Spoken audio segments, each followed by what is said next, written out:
Hi, everybody. I'm a grateful alcoholic, and my name is Bob. I have two resentments. The two guys that stood up there longer than I. But it also gave me hope that maybe I can attain those numbers one day at a time. Are you single? Do you bull around? Are we going to Hawaii together? You can't win, join them. Isn't that what they said?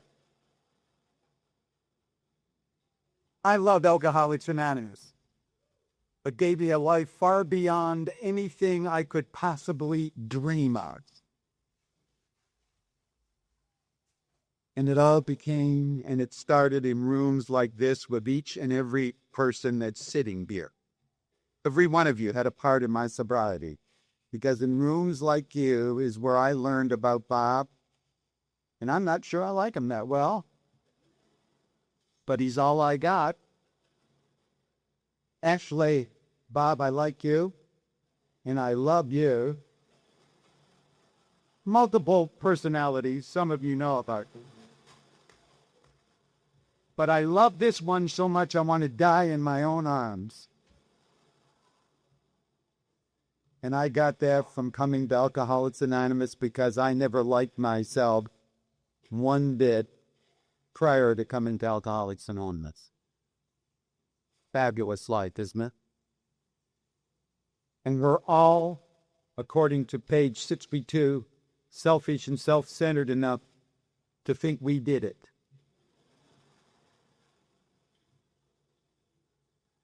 I remember my sponsor telling me about 3 weeks after I got into this program, he said, yes, God, Bob, there is a God. And no, Bob, it's not you. I carry my big book with me, this one. Not going to read from it, not even going to tell you what's in it. This one was given to me on my 15th anniversary in 1977. And it's a constant reminder to me that from 1962 to 1977, I stayed sober in the fellowship of Alcoholics Anonymous. And that the pain got so great from all the things that I had been doing in Alcoholics Anonymous that I was going to go out and drink or die. Either one would lead to death. I have found for me that the only thing that works for me in Alcoholics Anonymous, outside of not taking a drink one day at a time, is time plus pain equals change. Never have I heard anybody in 43 years of Alcoholics Anonymous about to go crazy in a rage say, whoa, that sounds like a step 10 problem. No, it's a step 9 problem. I go right for your throat. I don't get mad. I get angry. I want to destroy every relative you have. I want to destroy your name. If you have a business, I want to blow it out. But in about 25 seconds today, I get over it. That in the first 50 years, couldn't do it. Because I could handle a lot of pain. And I can't handle any pain now. And I don't need to, because even as a young man, I knew there was a God. I was told there was a God. I'm a white Anglo-Saxon Protestant. We invented God.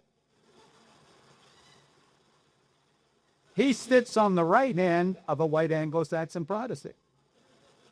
My father, George Walter Cady, told us that. My father, George Walter Cady, only made one mistake in his entire life. And that was Robert Morrison Cady. You both probably asked your father and your mother when you were born.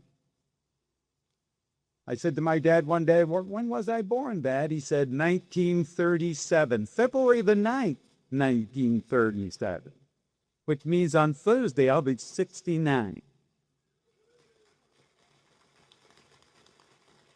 And 43 years of it have been in AA. Isn't that fun? Isn't that fun? I'm over here. Come on, get with it. This is not a glum lot. Tell yourself a joke. If you can't laugh, look at the person next to you.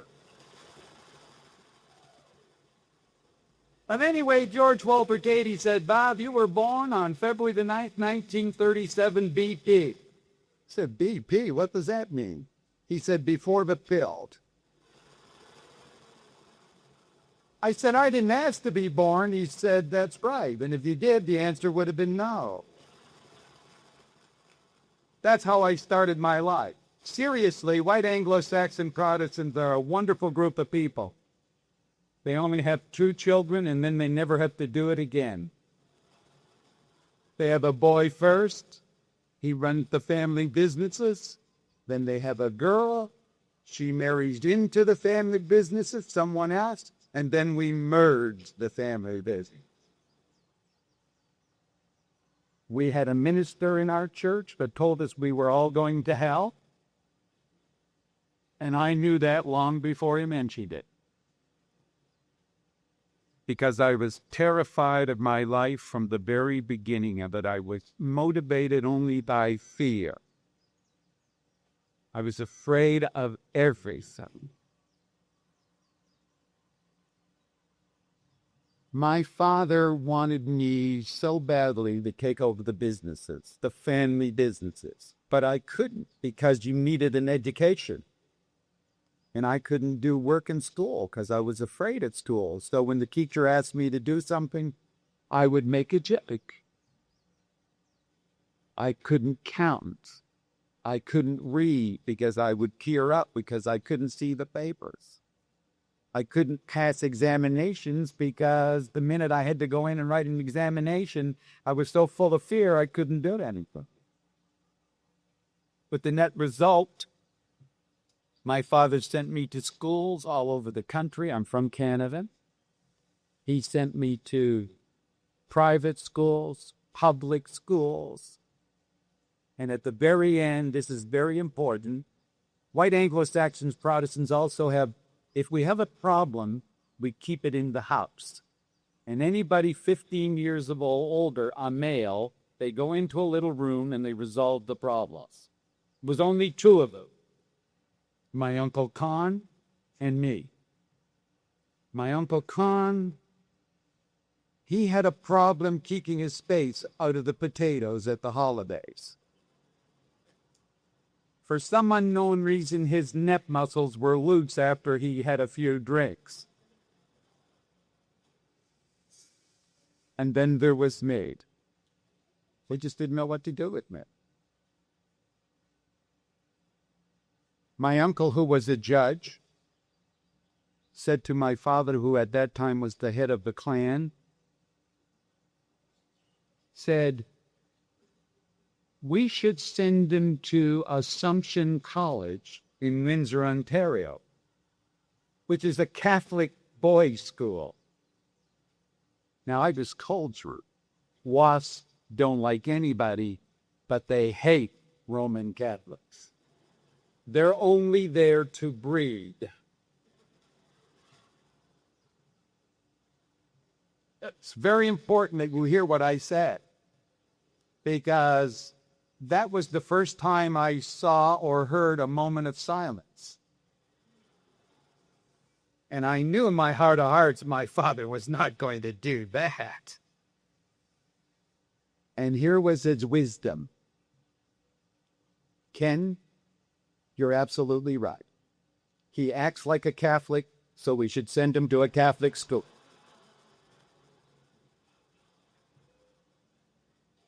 And that's how I started, and we'll get into that in a second, because I love Alcoholics Anonymous, and it tells us we're supposed to tell you a little bit about what it's like, what happened, and what it's like today. And today it is beautiful. And there's one countdown that I love to do in every meeting that I go to. I would presume that everyone in this room today is sober and clean. Right? then we're all tied for first place. Because God only gave us today. It's your day, and it's my day. And God said to me, you can do anything you want today, provided you're prepared to pay the consequences. And by paying the consequences, I ended up in this room. Because the pain got so great that I couldn't stand it any longer. It also says in the big book, this big book here, it's not a table book. It's a book that you can read every day, and it'll tell you about our journey. I've had many big books. As a matter of fact, the day I got into Alcoholics Anonymous, my sponsor gave me a big book. He gave it to me that minute. And the next day he said, Bob, are you reading the big book? I said, oh, Peter, it's a great book. Every day he'd say, are you reading the big book, Bob? And I said, it's a great book. He'd smile and said, keep reading. Well, about 4 years later, I was in desperate straits, so I took the big book down off the shelf, opened it up, and there was a $20 bill.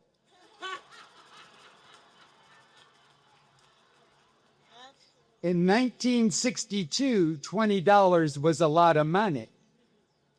And I was enraged.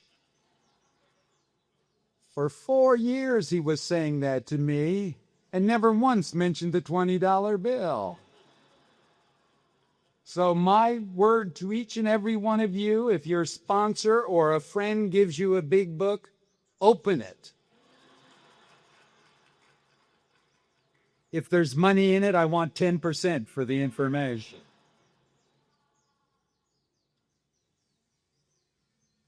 I enjoyed this conference so much I can't believe it, and I'm going to tell you a little bit about the luck and the things that have happened to me in Alcoholics Anonymous. I have been very fortunate that since 1965, I got sober in Toronto. I have been at every international conference since 1965. I have spoke at the one in 1970. In 1965, I worked on the international conference. In 2005, we just went back to the international conference in Toronto in a space of 40 years. Twice it's been in Toronto, and I had the privilege of being there both times. I have had dinner with Bill Wilson twice. I have run the International Conference of Young People. I've started conferences. I have been involved at group level everywhere in Alcoholics Anonymous because the people that loved me and cared for me got me involved and said, Bob, this is how it works. And in spite of all of that, this personality and this personality were twisted enough to say, I don't think I want to do it that way. I want to do it my way because I love the pain. I went to tons and tons and tons of meetings. I've been involved in everything that you can possibly involved in. And I stepped through this door on Friday, and there was a warmth and a comfort and a love far beyond any conference I've ever been to.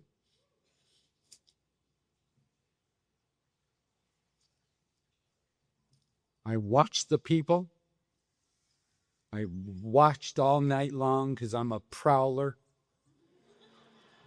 I'm a predator. I am despicable. And I love evil.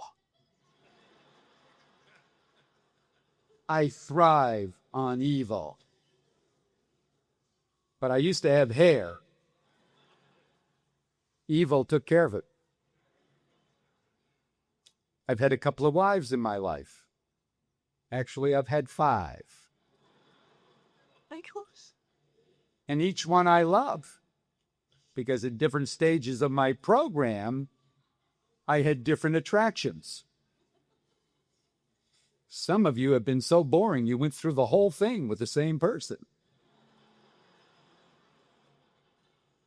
And I admire everyone that did it because you had something there in your hearts that said, honey, we're going to do it in spite of ourselves. So I saw the people in the room on Friday night. There was little groups of them. friends talking to friends, girls and guys having arguments, hating each other. You don't know what you did to me last week, because I'd sit in different places and listen. I love it. Guys trying to make out with girls. Girls giving them the pose, make out with me. Guy so stupid he didn't know what the answer was. Call your sponsor. People walking around lonely. All the laughter and the happiness, and there's people in there that were just, I could look in their face and say, they were just wandering. They didn't know what to do. They wanted somebody just to reach out their hand to them. And when you're laughing, you don't know that you should reach out your hand. Because in AA, we have to reach out our hand to you. And I reach my hand out to you every day. And I reach out my hand into you today because I need your strength. I need your wisdom to get through this. So that's why I know what was going on in this conference. I know Randy's position in the conference. Been there, done that. He smiled through the whole thing. But I knew what was going on in his head as he smiled.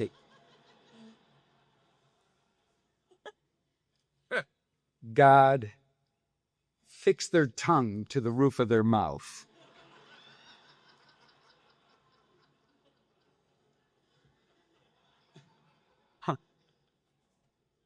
Don't choke on the roll. And yet it all works because we came together. His people did a wonderful job. But the most important thing of it all is you all came. And you made it perfect. Because whatever happened this weekend, God had a part in it. And He did whatever it is that you got out of it.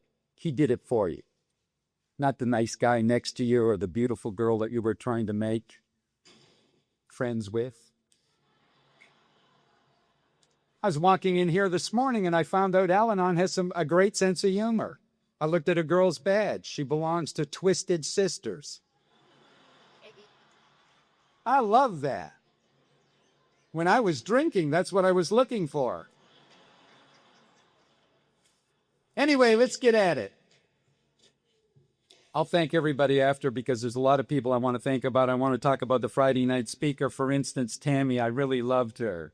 She was fabulous. We had some great speakers. Here's what I learned about Tammy. Fabulous speaker. Gratitude, hope. What she did for me, she caused me fear. And she gave me an idea that I wanted to drink with her. I love down and her dirty girls. Tough girls. Somebody that can throw up just like me. The fear she created was in the end when she was going to pull a knife out. And you notice she said I was going to carve my initials in a bald-headed guy. You over there, not me. And that's what I got from that. But she's a member of Alcoholics Anonymous. And then we went to the Saturday morning thing. We got there a little late. Linda was speaking. I could see the gratitude. I could see the hope. I could see the enthusiasm in her. She was talking about she was involved in her church and she helped decorate it and she was able to get the keys to start an AA meeting in it. And then this was when it fell apart. She said the women meet in the church and the men meet in the nursery.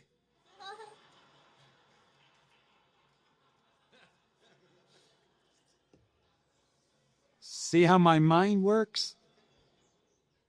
I'm in a nursery. I know where I belong. She knew where I belonged. Okay. And then we went to the Al-Anon speaker. Whoa, was she powerful. Was she powerful. But I figured Al-Anon out after 43 years, and I went there for 10 years. After the 57th think, I knew why I drink. We drink, you think. I'm smart. Then we went to the long-timer panel. Hated Bob. He had 47 years. Kathleen had 48. Shut right down then. But it gave me hope that I can have 47 and 48 years one day at a time, and 51 and 52, because they came before us. They were there to help us. They're always there before us. And then we went to Danny. Oh. And his friend Jamie. The motorcycle queen, you notice, Harley and all that kind of stuff. She's going to go right across the tables here at the end of the show. Danny talked exactly like I knew everything he was talking about. I know all about Thorazine. I know about jails. I just didn't do the prison terms because I had a God that said, maybe you couldn't do it. You dress too funny and they haven't got matching uniforms. We were in the Navy. I was in the Navy. I could have stood right here and in 2 seconds, and I wouldn't do it. Of course, my ego won't let me. He said, my drunkalog is Danny Ditto. Never happened to me before in my whole life.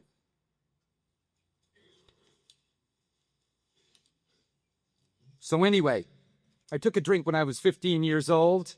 The drink felt so good, I couldn't believe that anything that exciting, because I was shy, full of fear, just didn't know where I was going, how I was going there. I was playing basketball for Assumption. We had purple and white shorts. I weighed 107 pounds. I was 5'11".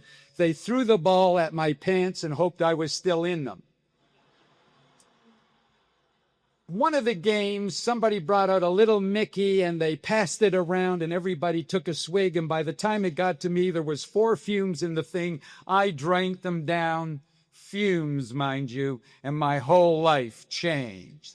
All of a sudden, I wasn't 5'11" and 107 pounds and skinny little assed. I was getting big. The warmth of that drink went down. One leg, the other leg, toes curled. Drink started to come up. I got muscles. Got up a little higher. I got good looking. Got up a little higher. I was gorgeous. I played the best basketball game I ever played in my life. And then right after that, they had a sock hop. Probably many people know about sock hops, but after the games, we in our gyms, we would have sock hops. And the reason for it is we were too cheap to wax the floor, so you'd run around your socks, polish the floor. They have a game next week. Now, I was going there in the 50s, and the dances that you were doing today, I was doing by myself in the 50s with those 3 fumes. So alcohol was a friend, and was a friend for a long, long time. We had another family meeting, and I was in trouble, and they thought that maybe I should go into the service, and in Canada, the Army's 3 years, the Air Force is 3 years, the Navy's 5 years, and guess where I was going? I became a sailor. Cute little uniform on, looking like the man, going to save Canada. Going to be an admiral. You know it all. We know it all. They did one thing that spoiled it all. They gave me an idiot test. Found out I was. Never ever made it past an able seaman.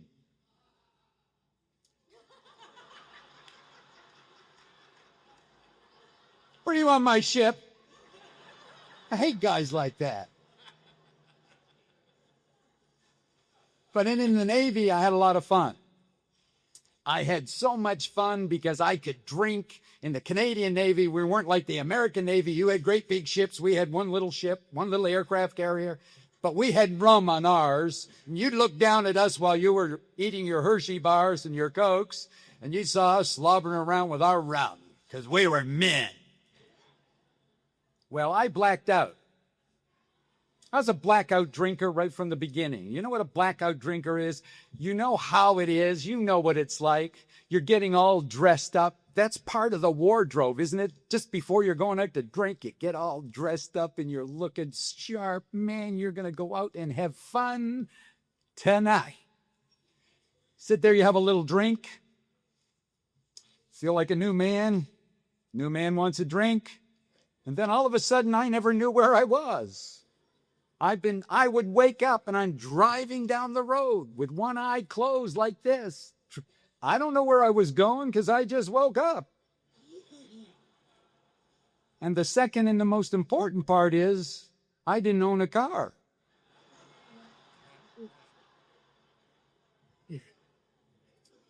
And because I was a Navy guy, I thought I was a fighter.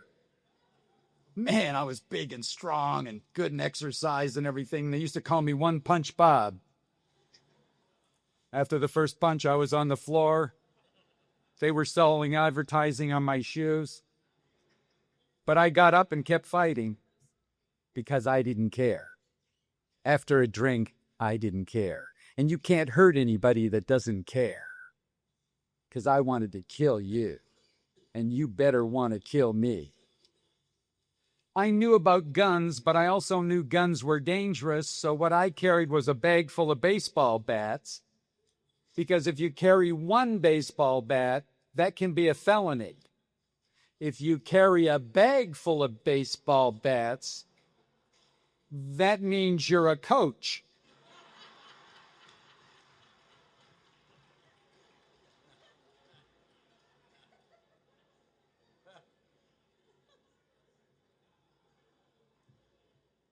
And I swung a lot of baseball bats.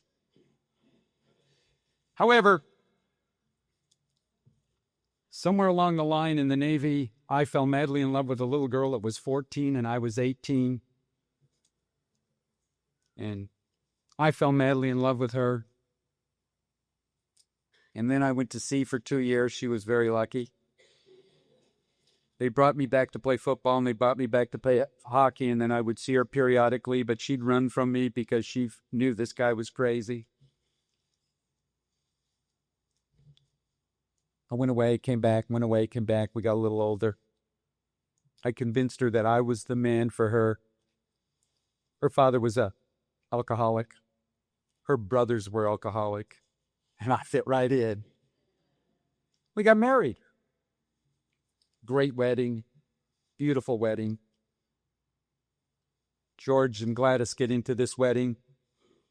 One thing the matter with my wife is she's Roman Catholic.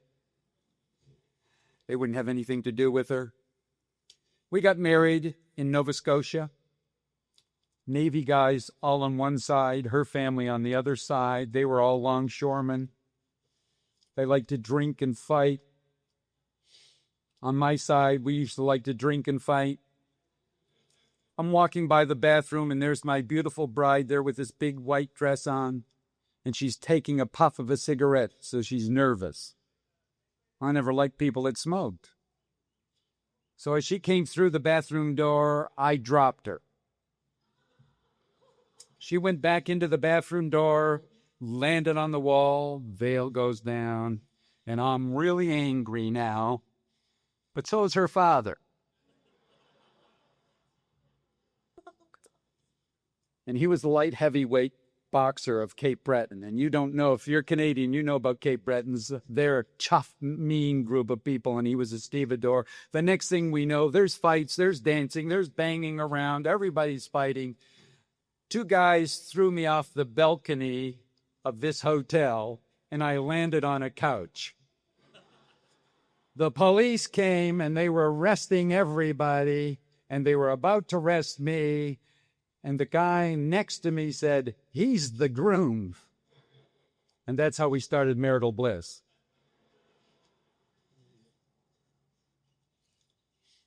I was violent. And that's the story of my life. We had 2 children, 2 boys. I never got to see my boys very much because I was traveling, and when I wasn't traveling, I was drunk, and when I was drunk, they didn't want to be near me. My boys used to sleep in the closet. They were afraid that I might come home. I would bring people home in the middle of the night and get my wife out of bed, and I'd say, cook my good friend's dinner, because we were in a naval base. And what I was doing to them, I was going to rob them or get in a fight with them. She'd cook dinner. She'd sort of be moaning and crying and everything, and then she'd go to bed. And then we'd steal. We'd end up in a big fight, and we'd steal whatever they had of their money and things like that. And that's how I did it. It's a horrible, horrible life. Horrible, horrible, horrible life. I'm not going to go much farther into the drinking and things like that, but you get the drift. Not a nice person. Took that with me wherever I went. Got out of the service. Went to Frobisher Bay in the Northwest Territories. Worked for Strategic Air Command as a firefighter. Taught firefighting. Drank a 40-ouncer of rye in the morning because it was easy to drink, because rum was my drink. At the end, men and shaving lotion was one of my favorite drinks, along with rubbing alcohol. I like the men and man, strong on the outside, virile on the inside. If it was liquid, I wanted to drink it. Borrowed a fire truck and took it up to a radar station up in a little mountain. We were drinking, this guy and I. We had this big old fire truck. We drank all the booze that was in that place. And the guy said to me, there's a dance down on the main part. I said, we should go down. We got in the fire truck. I said to him, never trust two alcoholics making a decision. I said to him, what's the fastest way down? Because it's rocky and steep and everything like that. He said, if we back this sucker up and drive as fast as we can over the cliff, we'll land right on the dance floor.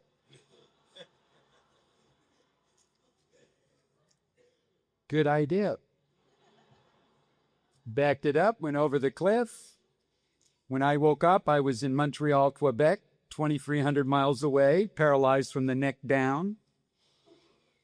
Took them 6 months before I could even move, and almost a year before I learned how to walk. Came out of that hospital, and there it was. They said to me, Bob, we'll take you in an ambulance. We'll look after you, because I was getting paid by the American government and the Canadian government, and they wanted me to live. And they said to me, we're going to take you in an ambulance to the airport. And you know what a sensitive alcoholic would do. Say, don't. I'll just take a cab. So they put me in the cab, told the cab driver not to stop, drive very carefully, get him to the airport. As we went over the hill, and I'm looking down the street, there was that famous thing, bar. B-A-R. Said, my man, let us stop and have a drink. We've got lots of time. He said, oh, no, I was told not to. I had lots of money, tons of money. I said, in my pocket is $200, two $100 bills in this pocket. Take them out, it's yours. I just want to have a drink. Your family would love the $200. We went in. I'm in a cast. We'll go to any lengths. Guy says, what do you want? I said, a rum. Put the Coke on the outside and just put a dash in. I don't want to spoil the flavor. Couldn't drink it, couldn't lift it up. Put a straw in it. Couldn't reach it. Put another straw in it. And the magic went down. The toes curled. Came back up. And I was well. About 4 of those, I started to take the cast off. But I was in the bar that everybody in the hospital drank at, and they all knew me. And a nurse happened to come by a corner and looked over there and saw me trying to rip off the cast, called 2 doctors, and the next thing I knew, my ass was right back in that hospital. They were livid. They went crazy. They have no sense of humor. Story of my life. I went to military prisons. I was shackled one time. I'm on my way from Halifax to Montreal. We stopped the train at Montreal, and there's this great big, huge billboard. You know what a billboard, you know how big those things are. And I'm looking at it, and it said, "Drink Canada Dry."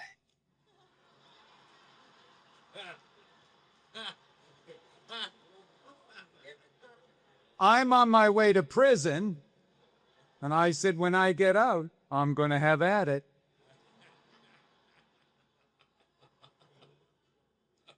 Sick mind of the alcoholic. Well, needless to say, life went on. We did all kinds of things. I'm a blackout drinker, and I don't know about you, but I do know a lot of things about you that you don't know, maybe. There's only two things that put us in jeopardy, any of us: finance and romance. Don't you love your sponsor? Call me when there's a problem. I'd call him. No. He'd say to me after about 20 minutes of that, he'd say, "Does that affect your breathing?" What is that all about? Did he not just hear, I have no money, and my girlfriend left me, and I've got to go home to my wife?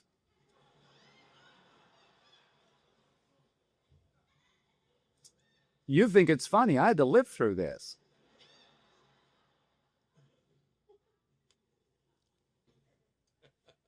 Damn. So anyway, after about 2 years of calling my sponsor on a daily basis, he'd just pick up the phone. He'd say, "What is it, pink or green?" So I never had any other problems other than women and money. I had love in my life, or lust, whatever it was. I was fine. If I had money, that meant I could go after women. That was fine. Went to a lot of AA meetings, fell in love with every woman there. Watched them go down for a cup of coffee, and by the time they got back to their seat, we were married and had 2 kids. Back the other way, as being a blackout drinker, I don't know about you, but once in a while I thought I was a lover. You ever wake up and pray that you're in your own room? That you're in your own bedroom? And you look out of the corner of your eye and there's wallpaper on the room with little roses on it? You know that isn't your room. So that's a problem in and itself. The next question and the answer to every man's prayer at that particular time is, I hope there's no one in the bed with me. And you do that little sly shuffle. You move over a little bit. It's pretty good so far. Then you move and you feel a body. So you know someone's in bed with you. The next question is it a man or a woman?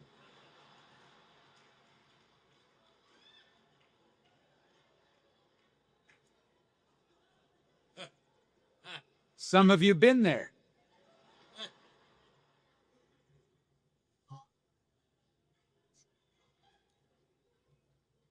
The last story that I did of that, and I'm going on because I love Alcoholics Anonymous. I woke up in one of those rooms again. I got out of my bed. I looked down at this woman in my bed in disgust. And she looked up at me and she said, "And you're not so hot either, Charlie." She was 75. I was 25. I went to AA, and I hope she did too. And I could go on and tell you a million stories, and you have a million stories to tell me, but I love Alcoholics Anonymous, and I want to get right there because I love this place. I didn't like it when I came in. I was confused. I'm in Alcoholics Anonymous. Big deal. Drinking on the 6th of December. On the 7th of December, I didn't drink. On the 8th, I didn't drink. On the 9th, I didn't drink.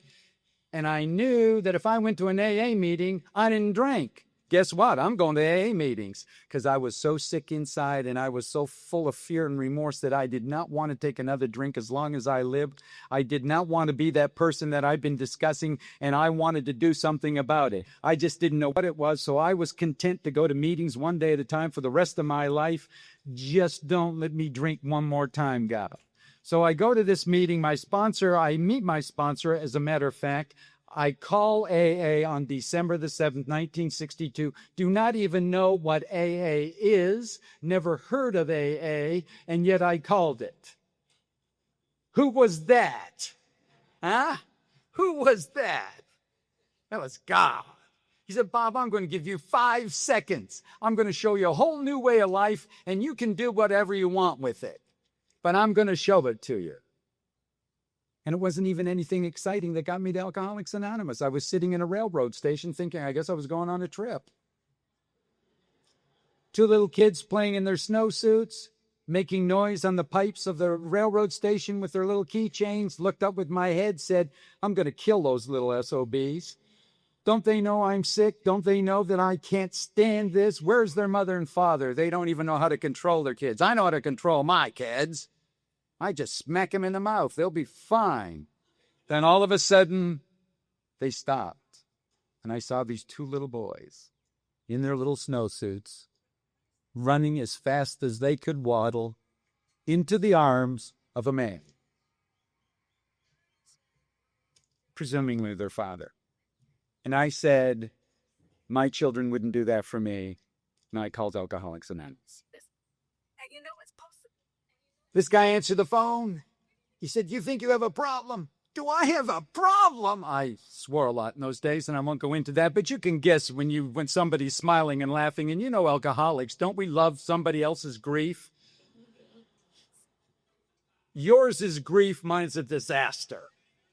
He said, can you get up to 2 Girard Street where our office is? I said, yeah, I can, I think. I don't know. I know Girard Street, and I know it very well. Young Street, right across from a bunch of bars. So I go up there, and I'm looking. I'm real nervous now, and I see people going in, and they have to go upstairs. I see the little glass that they're going by, and they're coming down, and they're laughing. You know alcoholics. We're all fun and games. Everybody's happy. 2 alcoholics out laughing at each other. And I'm really frightened. I don't know what to do, but I said, I'm going in there, and I know my rights. If they try to keep me there, I'm going to call the police. I have never called the police in my life. I don't know where that came from. Guy meets me at the door, says, hey, how are you? What's your name? My name's Peter. My name's Bob. We talked for a little while. He said, why don't you go home? I'll take you to your home. I said, oh, no. I don't bring people like you to my home. Did I just tell you about all the people I used to beat up, have my wife feed? I'm not bringing this guy home. He said, call your wife. I said, no, I'm not calling my wife. He said, call your wife. Here, use the phone. I said, no, I'm going downstairs to use the phone. I'm not having you listen to my conversation. We didn't have cell phones then. I loved that. No cell phones. They never knew where I was. Of course, neither did I. But anyway, I go downstairs. I make the telephone call. I say to my wife, Kathy, I said, Kathy, I'm with somebody in AA and they want to take me home. There was a moment of silence. Again. And then she said, as only a young wife could say, I'm 6'3", 265 pounds. She's 5'2", 98 pounds. And she said, why don't you just walk out onto the Young Street and get hit by a bus and leave those lovely people alone? Unbeknownst to me, she went to that thing we call Al-Anon. Don't you love it? I guess the first word they hear is detach. I know what an Al-Anon slip is. It's 30 seconds of compassion.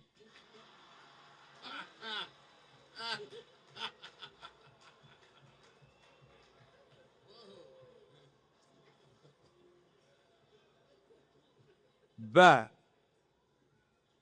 they saved our lives. AA saved my life. Al-Anon gave her a life. He took me home. I just wanted to get home. Get into my bed. Hide in my bed so my wife could get me well enough so I could go out and get sick again. Because that's what she did. She loved me. She protected me. She did everything for it. This guy talked. 8 million words a second. You're going to love AA. You're going to go to meetings. You're going to do this. You're going to do that. Okay. Have to go to the washroom now down at the end of the hall. Be back in a minute. I'm heading for the washroom. He's heading for the washroom. I close the door. I stay there. I know I was there at least 2 hours. Or it seemed like that. He said, I'm going to sneak into my bed now. Once I'm in there, I'm safe. I open the door. We're walking back down the hall, and I have to listen to him. So he says in his AA fashion, would you like to go to a meeting? I said, yes, because it was on a Saturday night, and I knew in Canada, nobody goes anywhere on Saturday night. That's hockey night. You think football is important. Hockey night is a religion. You go to a party, you sit in the room until the hockey game's over, then you join the party. So I knew we weren't going to a meeting. So I said, yes. He said, good, there's one in 15 minutes. And that's how it started. And that's my career. So we get into Alcoholics Anonymous and we go to meetings. We go to meetings. So he took me to a meeting on Monday night. He said, this is the meeting you're going to join. I said, okay, whatever. And he said, I give you a little test there. They say, what's your name? I could do that part. And they said, who's your sponsor? And I said, sponsor? What the hell is that? I'm not running a race. I can hardly breathe. This guy said, I'm your sponsor. Okay, he's my sponsor. I didn't even have to choose a sponsor. He's still my sponsor. Because he loved me. He loved me so much that he got me well enough that I could love myself. And we started. They had speaker meetings all over the place. This guy speaks 9,000 words a minute, even in his talk. I'd heard his whole talk. I could tell the time by where he was. Oh, it's 20 to 10. We've only got 60 minutes left. Because back then, people were still in there from the First World War. A lot of people from the Second World War. And when they said, do you want what we have and are willing to go to every length for it? I'd look around the room and say, I'm 25. Next nearest guy to me, 60. You should be dead at 60. You deserve to die. But me, I'm tall. I have hair. We're beautiful. I don't want to be here. I just want to stay sober. I can probably do that by myself. I never had an opportunity because in those days they didn't know anything about all the 12 steps and all the institutions because we didn't have anything. What they did is once you were there for 3 days, they circled around you, they grabbed you, they 12-stepped you, they talked to you, they loved you, they held on to you. After the meeting, they took you to their homes. You'd spend till 4 or 5 o'clock in the morning. Then somebody would drive you home. And I didn't care because I was unemployed. So I thought everybody was unemployed. They had to go to work. But they loved me and people like me and people like you so much that they were willing to talk to you all night so you wouldn't drink. Do we do that today? Do we do that today? We sent them to a treatment center. Get them off our back. They didn't do that. They'd hug you. Big old guys would hug you and say, it's going to be okay, kid. It's going to be okay. Just don't drink. Go to a meeting. Old guys sit in the back of the room. They didn't have non-smoking meetings back then. They were all smoking meetings. If you didn't sit in the first 3 rows, you didn't see the speaker. I never smoked a cigarette in my life. Had to take all my clothes off right in the garage, leave them. I'd go into the house nude. My wife didn't want that stuff in our house. I mean, talk about secondhand smoke. You dress the way I do, you had a lot of cleaning bills. But they loved you. We all had to walk by them. They paraded us, head greeters. Come on in here, boy. You're going down the front row. Had to go past the three rows in the back where the old-timers sat, smoking cigars. You ain't going to make it. That kid hasn't got a chance in hell. And then the old, I spilled more booze than you drank. Can't help it if you're a sloppy drinker. Under my breath, I was terrified of them. But if they saw you at 3 minutes, 3 meetings, they had you. And they'd call you in the middle of the night and say, we got somebody to 12-step call. You couldn't say, I didn't know anything about 12-step. Oh, I can't go on. I got to go to work. You know, I'm going to church. I've never been to church in my life, but I'm going now. We'll be around 1:45 to pick you up in the car. You'll be ready. Yes, sir. I'm 265 pounds. I could kill these guys. They're almost dead anyway. What am I doing going with them? Because they told me to go with them. And we go to meetings, and I go to places. I've been in places where the children were all beat up and hiding under the bed, and where there was stench all over the house, and where the woman had been beaten up and the guy's lying in his bed right out of it. And these people were so gentle and so kind, and they'd give him a little drink, and they'd talk to him for as long as it took. Wouldn't take him into the hospitals because the hospitals didn't like alcoholics in the 50s and the 60s. Went to Skid Row, I went to Skid Row. I came from a wealthy family, went to Skid Row. Can't believe this. And here I am in Alcoholics Anonymous, and these old guys are telling me what to do. They didn't talk about the big book back then, but I could see in their eyes the hope and the love of one alcoholic for another. And that's what it was all about, because in this book, or my book anyway, it says in 1935, that's what Bill and Bob did. They didn't have 12 steps back then, ladies and gentlemen. They just had a desire to help another alcoholic make it through one more day. And that's what our mission is, to help another alcoholic to get through one more day. Don't send them away. Work with them. Help them get that day. You don't know who you're going to help or who you're going to save one day at a time. Of course, you get into Alcoholics Anonymous, they give you a job. First time I go to the group, my group was the Pine Hills group of Alcoholics Anonymous. It was named after a cemetery.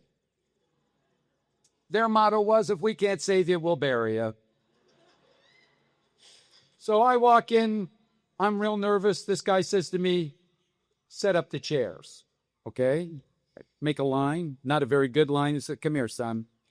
You take care of the ashtrays. You don't know how to do a straight line. He said, the ashtrays are like this.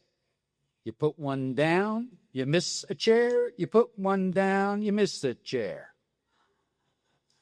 Pick it up about 9:30, 9:45, run down, wash them, and make them, and put them all out downstairs for when we have our coffee and our sandwiches. Sounds good to me. You got to be at the meeting by 7 o'clock. The meeting starts at 8:30. You start putting them down, and here I was. Put one down, miss one. Put one down, miss one. So I came into a meeting one night, and there's a guy with my box of ashtrays. I went ballistic. I was going down there to punch his face. They grabbed hold of me and said, Bob, be cool, be calm. You've had the job for 4 years.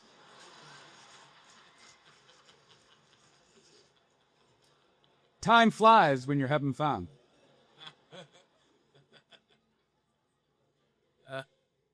Anyway, then we got other jobs, and then you get active. They give you little jobs to do. You become intergroup rep, general service rep, become rep, and next thing you know, you're doing all kinds of different things, and you become important in your own head.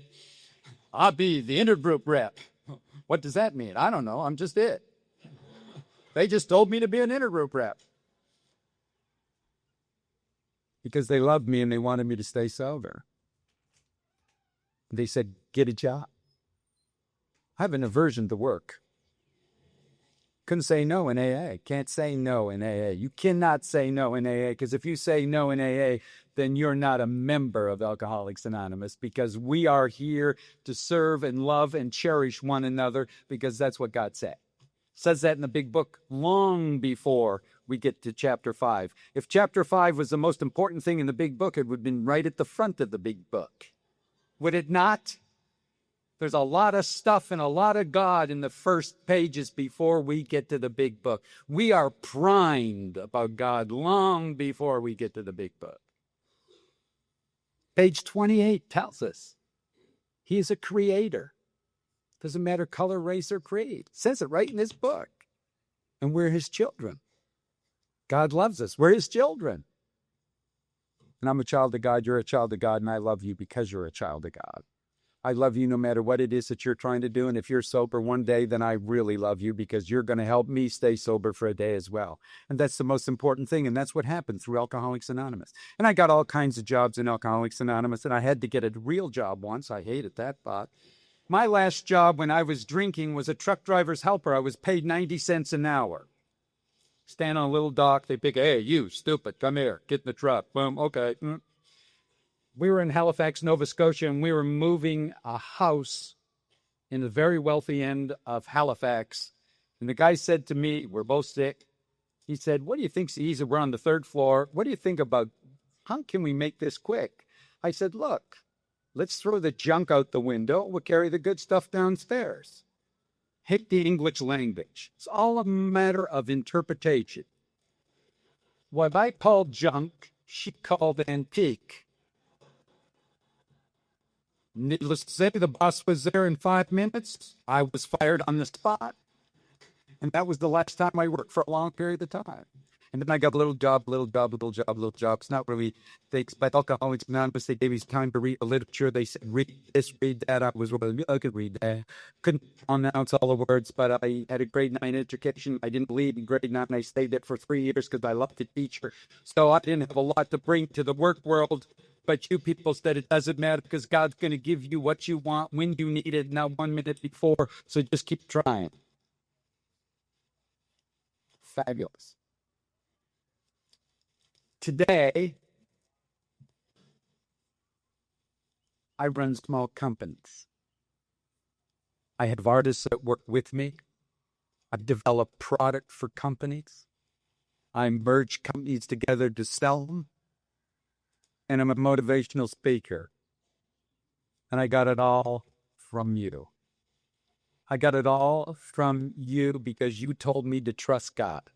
You told me to step out in faith. And what is the acronym of faith? It's a fantastic adventure in trusting him. And I do that every day, because the rest of us are just flesh bodies, and you'll let me down. I'll let you down. But God will never, ever let me down.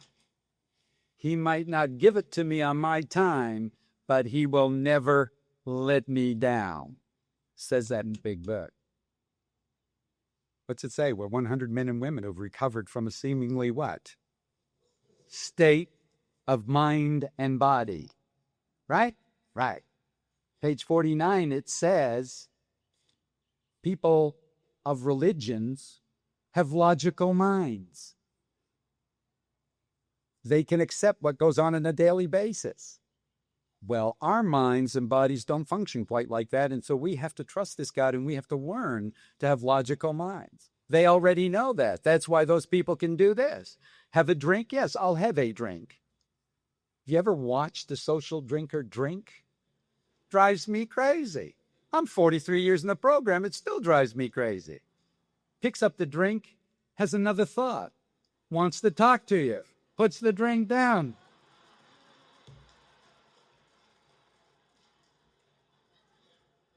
What's the matter with that? Is that not a sad picture? Man, if you're going to drink, drink. But they don't have to do that because they have a logical mind. I even have to watch somebody drink, and I drink that drink for them in my mind and 6 others before they even have it to their lips. I have gone on dates where they did that and had to leave. Had to go to the maitre d' and said, look, let her eat whatever she wants. I don't really care. I'll pay the bill in the morning. I'm out of here. Because I couldn't stand it. But I kept coming to Alcoholics Anonymous. I kept staying sober, and I kept trying to learn more about God. And you peoples were kind and gentle and loving and said, don't worry about it. It'll get better. Or you'll die. But it will get better. And it did get better. And I became a reasonable citizen. I became a responsible person. I like to say this. I've been bankrupt 3 times. I've been married 5 times. I've been in jail at least 8 times in 8 years of sobriety. Had a warrant out for my arrest. And that's all in 43 years of sobriety. My story sometimes is worse than some people's drinking stories because I was a little stupid. But you never let me down. You loved me and kept at me and kept at me and kept at me, and you made me what I am today. And I owe it all to every one of you. Because today, if I got nothing else out of Alcoholics Anonymous, I never got into the George Walter thing because he never could tell me he loved me. But I remember about 10 years into Alcoholics Anonymous, I went home and I put my arms around him and I said, I love you, Dad. He said, He looked, we had a big picture window overlooking a park, and I could see him now as the cars were going by. He said, oh, God, not only is he an alcoholic, he's gay too. Told my mother on the phone one day, I said, I love you. There was silence. My father got on the phone and said, what did you do to your mother? She's crying. What'd you do to your mother? She's crying. Said I loved her. Couldn't say that before. My mother was really important in my life, and I didn't even know it. She taught me how to dance when I was 7 years old. Told me, you're going to hate me now, but you're going to love me when you're a teenager. Evil in my little mind. I was one of 3 people in the high school that could dance and play sports. Had a lot of dates. But I remember one thing she said to me many years when I was in drinking. She said, Bob, love is like a flower. You have to feed it to let it grow. And I can remember the day that my father said, Bob, what's the name on the right hand of this check? I said, George Walter Cady. He said, great, I thought it was your name. You think you own it, you think you do everything. Let me tell you, my father was very well educated. He said, get out and stay out. He said, this is what we're going to do for you. We're going to look after your wife and your children, but we're not going to give you anything. And I went to Skid Row. And he never gave me anything. You gave me everything. You gave me everything. And my mother died.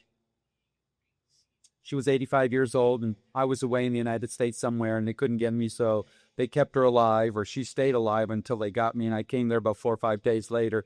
And my mother's Irish, and she told great stories, and we loved the stories, and she told me all the bad things I did when I was young, but she loved me anyway because we'd made peace by then.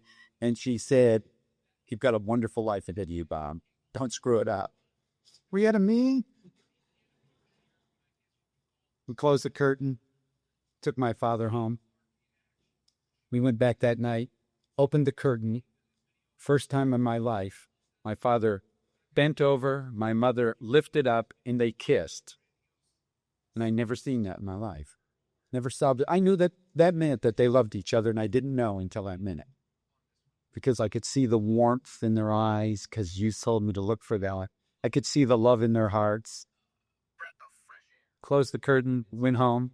1 a.m., we got the call my mother had died. But I was there because you allowed me to be there. I was there sober because you allowed me to be sober. My father said to me, I'm going to try and stay alive for a year. If I don't like it, I'm going to die. I want to be with your mother. I've been with your mother for 62 years. He didn't like it. And at 87, he died. We put him down. Still couldn't tell me he loved me. I remember we went to my mother's funeral. All the people of the church were there and everybody, and I'm watching all these little old ladies who haven't got husbands anymore, giving him little pieces of paper and putting it in his pocket. They're in their 80s. George, come over for dinner. I'm reading them. If you're lonely, come to my house. I said, those sneaky little people. Mother isn't even warm yet. Sorry. And then the gym with KLR. There's not much. I was able to be there. If nothing else, I was able to be a son to my mother Boris. He gave me that. I was able to become a father to my child.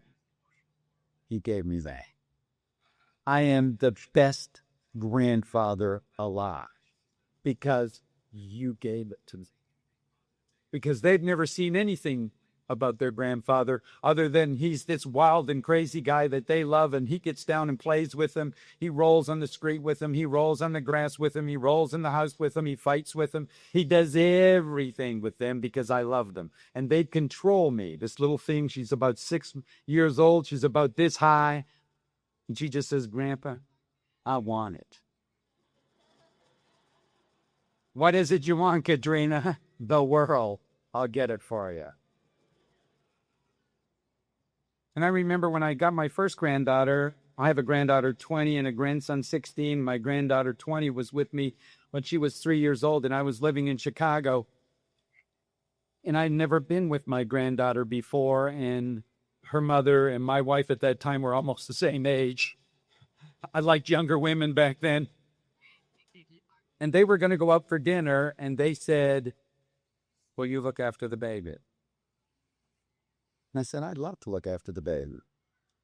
She got her all clean, and you know how they're all pink, and they're all powder, and they're all shiny and glowing because they're only 3 years old, and they're just all excited about their life, and they want repeats. And they had this movie, I don't know if it was Cinderella or whatever it was, and she'd watch it over and over and over and over again, over and over and over again, and then she'd run out of the room because that wasn't a part she liked, and then she'd come running back. Then she'd curl up next to me with her little blanket on, and I looked down at her and I started to cry. Man, I said, this is the gift. This is the gift of God. And all of a sudden she looked up at me and she said, don't cry, Grandpa. The prince comes.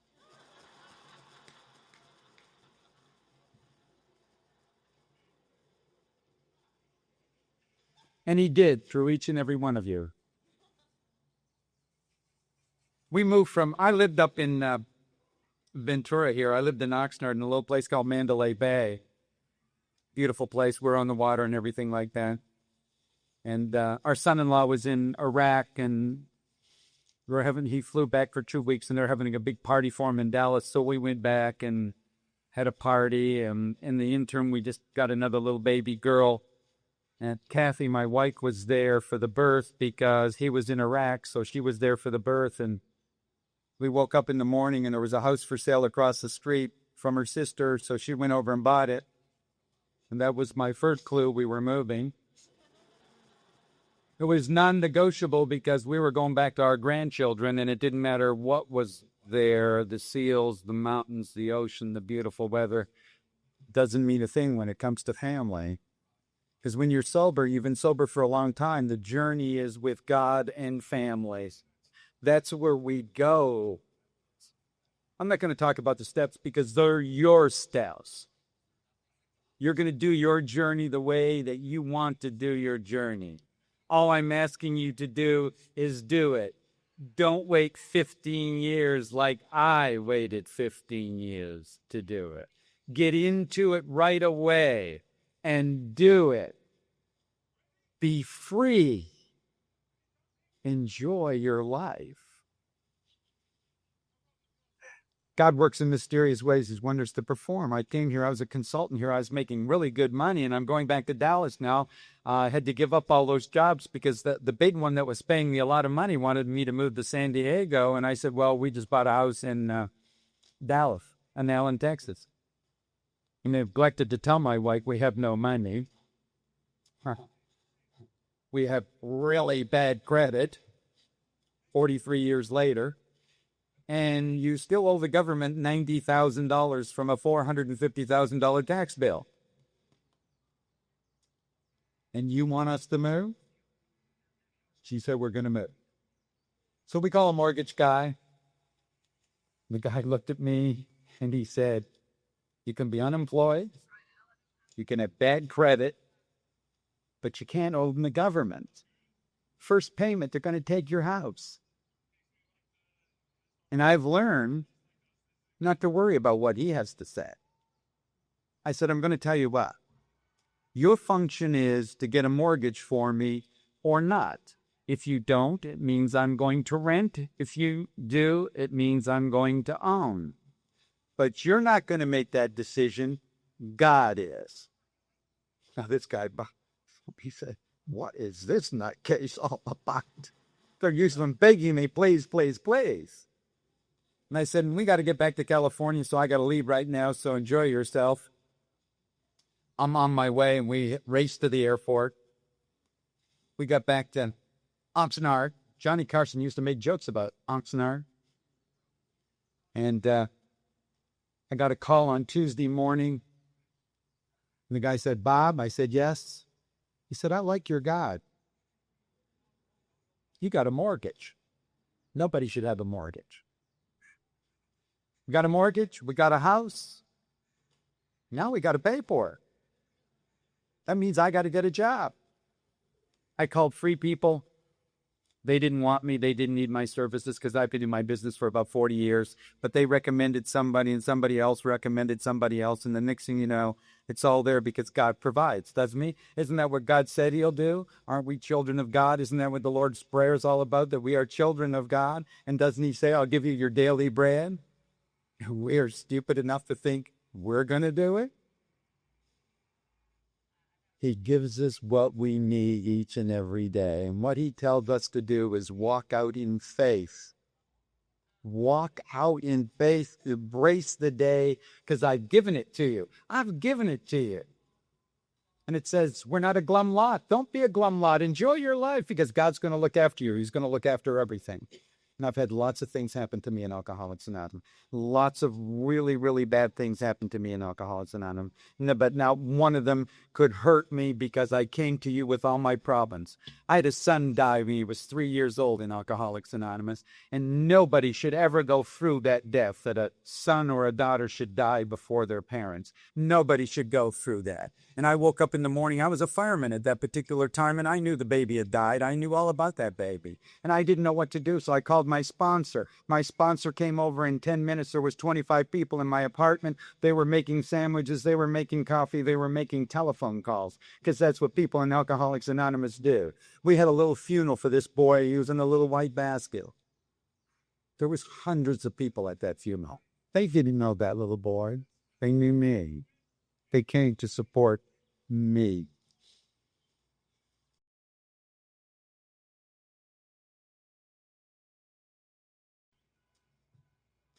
He's in my heart every day. Every day. If I should die tomorrow, I will go to him.